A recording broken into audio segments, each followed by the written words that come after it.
Welcome to Audio Storyhouse. Subscribe to listen to more stories. The apocalypse has come, and zombies are everywhere. People are striving to survive in the disaster. The story begins from the perspective of Felix's family. As the day slowly turned to night after moving supplies all day, they finally managed to load the necessary resources into the truck. Felix checked the supplies in the truck. Food included various biscuits, water, instant noodles, canned goods, seasonings, meat, and vegetables. Daily necessities such as umbrellas, towels, blankets, a water filter for mineral water, all kinds of knives for tools, shovels, maps, lighters, power banks, vegetable seeds, candles, watches, and compasses. All the medicines, band-aids, vitamins, antibiotics, Vaseline, alcohol, thermometers, cold medicine, and anti-inflammatory drugs. All the clothes and blankets in the house were packed. Everything was ready, and they went upstairs. Vera had prepared dinner. Hearing them come upstairs, the family gathered around the table, possibly for their last dinner at home. Early the next day, everyone made a set of clothes for themselves, including Felix's parents. Felix also continuously taught them how to kill zombies. In the midst of their training, a sudden gunshot tore through the quiet of the early morning. The sound froze everyone's actions, and Felix and David immediately became alert. David whispered, "That's a gunshot. We must be careful. Someone might have noticed us." Felix nodded, determination flashing in his eyes. "Protect the family. We need to check the situation right away." The atmosphere in the house instantly became tense, everyone gripping their tools tightly. Felix, holding a sharp scalpel, opened the door. "Follow me." Felix stood up immediately, his voice firm and urgent. "Everyone, hurry up. Get down to the car, we need to leave here as soon as possible." Molly, holding a long knife, stood at the end of the line. "Okay, Felix, we'll follow you." Eason nervously grabbed a stick with knives at both ends. The mother tightly held Molly's hand, her face pale. "God bless us." David ran to open the back door, Felix started the truck, and the family quickly got into the vehicle. The small truck could seat 5 people in the front, with a door separating the seats from the back of the truck. As the last door closed, Felix took a deep breath, pressed the gas pedal, and the truck slowly left their home. Felix's car didn't stop, intending to drive past David. David waved goodbye to them. Molly turned to Felix. "David isn't coming with us?" Felix responded, "David has another task. We're meeting up at his old home." As Felix drove the truck onto the road, the group of people quickly noticed them. Without hesitation, they raised their guns and fired at Felix's truck. Bullets whizzed around the vehicle, each one tightening everyone's hearts inside. Molly, sitting in the passenger seat, saw through the rearview mirror a car closely following them. Her heart sank, realizing the situation might be worse than expected. She turned to Felix, her voice urgent and low. "There's a car following us. We need to find a way to shake them off." Felix's eyebrows were tightly knotted, his hands gripping the steering wheel, trying to keep the vehicle steady. He knew they had to avoid not only the pursuers but also be cautious of other dangers on the road. "Hold on tight, everyone," Felix shouted, then suddenly accelerated, increasing the truck's speed instantly. Bullets continued to whistle around them, and Molly and Felix's parents gripped their seats, their faces filled with tension and fear.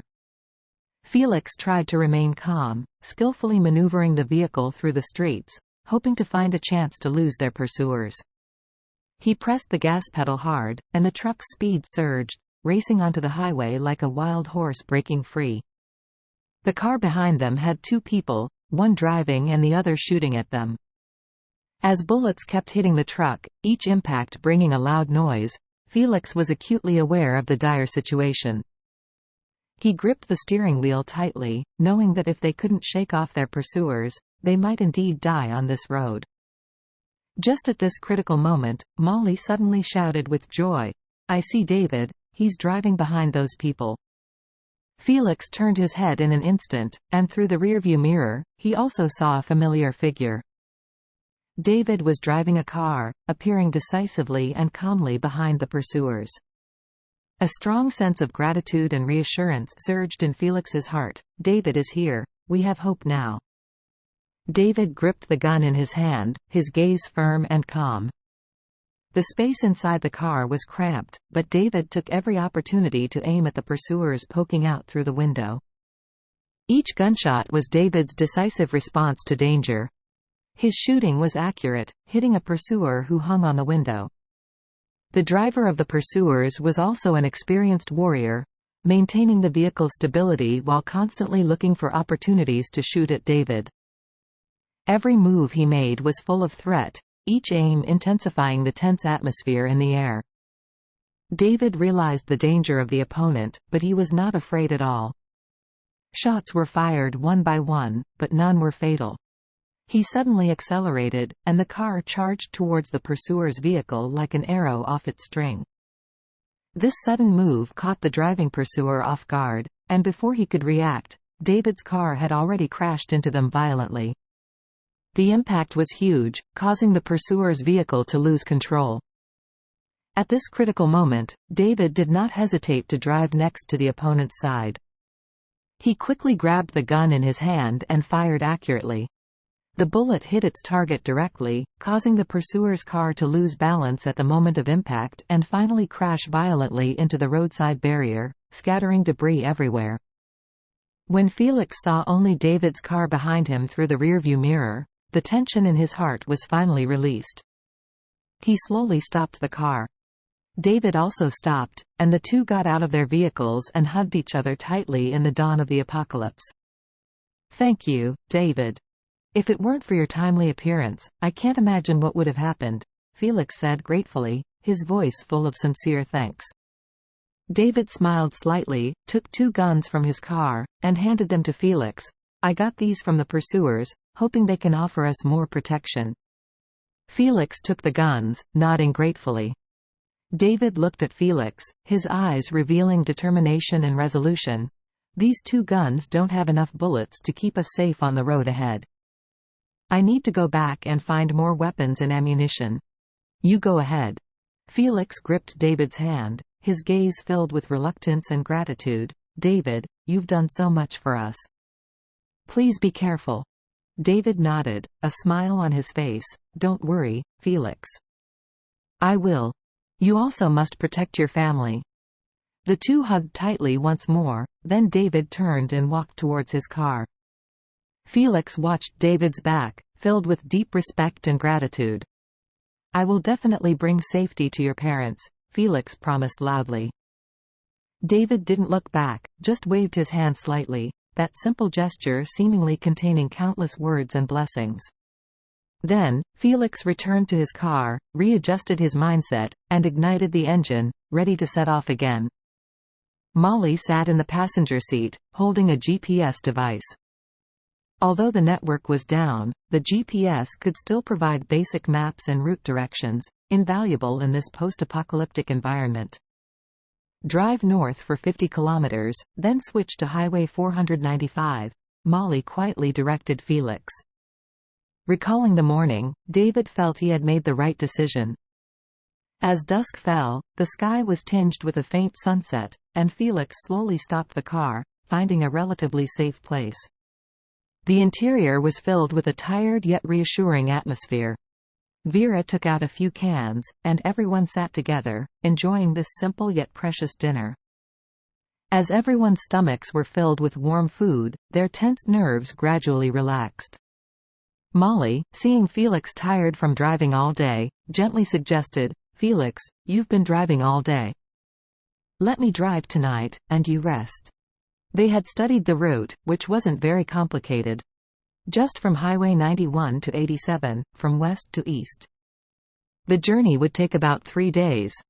Felix looked at Molly, gratitude flashing in his eyes. "Molly, are you sure? Driving is tiring too." Molly smiled and nodded. "Of course, I want to do something for everyone too. Rest assured, I'll be careful." Felix gratefully nodded, knowing that on this difficult journey. He and Molly switched places, and then he leaned back in his seat and closed his eyes. At night, Molly gripped the steering wheel tightly, her heartbeat accelerating.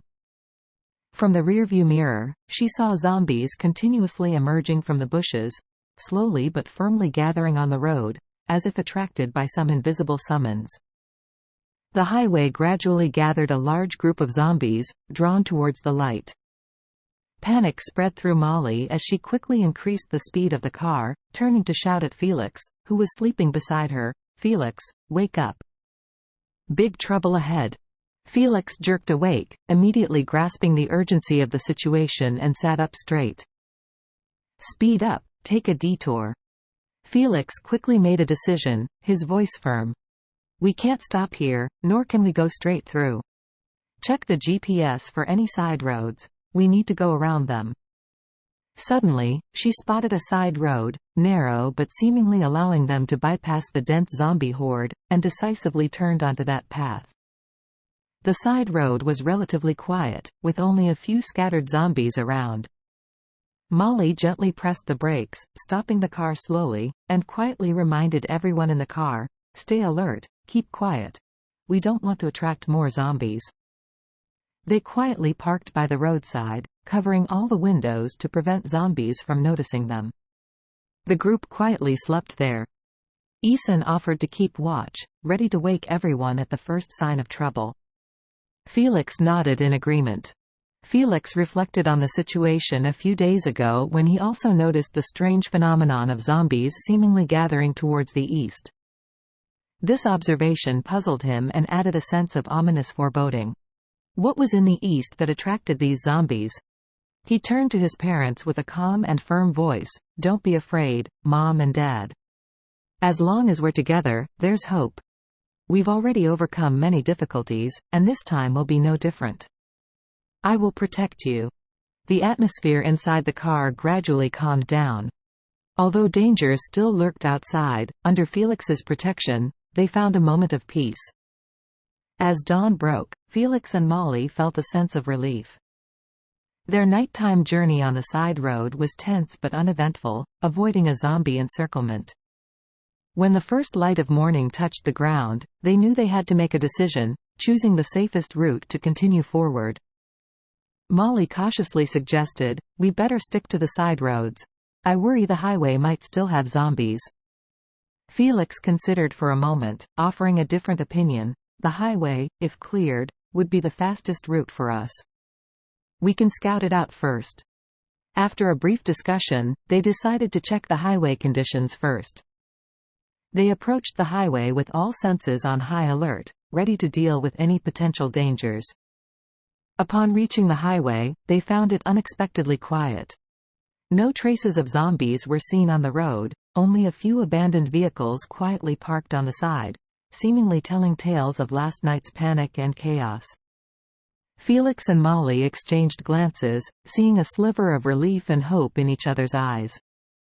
Felix said softly, "It looks like we can take the highway, but we still need to stay alert and not let our guard down." Felix probably knew that zombies would move east at night and disperse during the day. With the experience of the first night, as the second day approached evening, they found a secluded spot to hide. In the dead of night, the quiet resting moment was broken by a sudden cry for help. Molly and Felix sat up alert, hearing the urgent and panicked voice of a woman, seemingly not far from them. It was their second day on the road, hearing another human voice. Molly's eyes were filled with compassion and confusion. She wanted to help, but was also aware of their own precarious safety. As they hesitated, a woman suddenly ran to their car. Her breathing was rapid, her face marked by obvious panic and despair. The woman had noticed Felix's car, shouting in their direction, her voice filled with fear and pleas, "Please, open the door, save me." Felix and Molly exchanged a look, feeling the conflict and concern in each other's eyes. Helping others is an instinctive act of kindness, but in this perilous apocalypse, every action could bring unforeseen danger. Felix took a deep breath, the struggle in his heart fading in his determined gaze. "We can't stand by and watch. But we must be cautious," he replied softly, then slowly opened the door, gripping his weapon tightly, ready for the unknown. Molly didn't hesitate to open the car door, preparing to pull the panicked woman inside. But at that moment, she saw zombies chasing the woman from behind, seemingly attracted by the noise, rushing towards them at an alarming speed. The woman was nearly paralyzed with fear, her steps faltering, her eyes filled with terror. Felix quickly jumped out of the car, weapon in hand, confronting the oncoming zombies. His actions were swift and decisive. Molly pulled the woman into the car quickly, her heart pounding like a drum. However, after Felix dealt with a few zombies, they found more zombies emerging from all around, attracted by the noise. In the chaos, Felix bravely fought against the zombies, but the situation became increasingly dangerous. Surrounded by 3 to 5 zombies, every move had to be precise to avoid injury. Seeing Felix in a perilous situation, Molly didn't hesitate to get out of the car and join the fight with her weapon. Although Molly had learned quite a bit about combat from observing Felix over the past few days, the reality of fighting was much harder than she had imagined. Every attack required all her strength, and she could almost feel the stench of the zombies and their cold gaze. At this critical moment, the woman made an unexpected decision. In a panic, she started the vehicle, leaving Felix and Molly behind, as the taillights quickly disappeared into the night. They had to quickly resolve the crisis at hand. After several close combats, they finally managed to take down the last zombie with remarkable coordination and courage. Standing there, catching their breath, they watched the departing vehicle. Felix was worried that the woman might harm his parents. Although they had barely escaped the encirclement of zombies, the situation was still dire. Molly saw Felix's concern and tried to comfort him. It's night, and the zombies are mostly concentrated on the highways. They seldom venture into these secluded paths. Our families should still be in the car, probably nearby. A glimmer of hope flashed in Felix's eyes as he tried to suppress the anxiety in his heart. You're right. If that woman could find this place, it means the car can't be too far from us. They began searching the surroundings, hoping to find the lost vehicle. Molly found their sedan in a more hidden spot. Felix and Molly quickly ran to the vehicle, checked it for any damage, and found the keys still in the ignition. They immediately got in the car, ready to look for the woman and his parents. The headlights were especially bright in the dark night. Molly drove carefully along the road, keeping an eye on the surroundings. Felix watched nervously, aware that driving with the lights on could make them more visible to zombies. Their hearts were filled with worry and tension, but they had no other choice. Felix softly told Molly, "Be careful. We must avoid attracting zombies as much as possible. If we're surrounded, just hit the gas." Molly nodded. To minimize the risk of attracting zombies with noise and light, she controlled the speed of the car, avoiding unnecessary acceleration and sudden stops. Realizing the urgency of time, they couldn't wait until dawn, as it would make the search more difficult. Soon, they came upon a stopped truck, already surrounded by zombies. Felix turned to Molly with a determined look. "Molly, no matter what happens, don't get out of the car. I'm going to deal with those zombies." Although Molly was worried, she nodded, gripping the steering wheel tightly, ready to react to any situation. Felix checked his weapon, took a deep breath, and then decisively opened the car door, moving quickly and cautiously towards the truck. He silently approached the first zombie and swiftly, accurately took it down. As the zombies noticed his presence, they all surged towards him. Felix's scalpel was incredibly sharp, taking down one after another, quickly becoming overwhelmed. Molly quickly got out of the car, clutching her weapon. Having learned quite a bit from the last fight, her movements were more skilled this time, and she had a clearer understanding of the zombies' weaknesses. She moved quickly towards Felix and joined the fight. Molly's help significantly increased their efficiency in clearing the zombies. With the last few zombies cleared, calm finally returned around the truck. Felix rushed to the front of the truck, only to find the woman inside, panic-stricken on the seat, but his parents were not there. Felix, who had previously repaired a window, forcefully pried open a hole in the repaired section. Then, he opened the door, grabbed the woman by her clothes, and looked into her eyes with a piercing gaze. His voice was low and filled with pressure. "Where are my parents?" The woman was startled by Felix's sudden action, fear and anxiety visible on her face. Under Felix's intense gaze, she trembled and revealed the truth. "I really don't know. After I drove the car away, your parents insisted on finding you guys. They kept hitting me from behind, so I let them out." Upon hearing the woman's words, Felix was furious. In that moment, he couldn't control his anger, kicking the woman forcefully and pushing her to the ground. Then, he quickly closed the car door. Felix then turned back to Molly, told her the situation, and had her get into the sedan, ready to continue the search. As for the woman left behind, Felix decided to leave her to fend for herself. Felix quickly ran to the small truck, checked it to make sure it was fine, and then started the vehicle. The two cars proceeded, one following the other. If you like this series of stories, please leave your comments. I can write more zombie stories.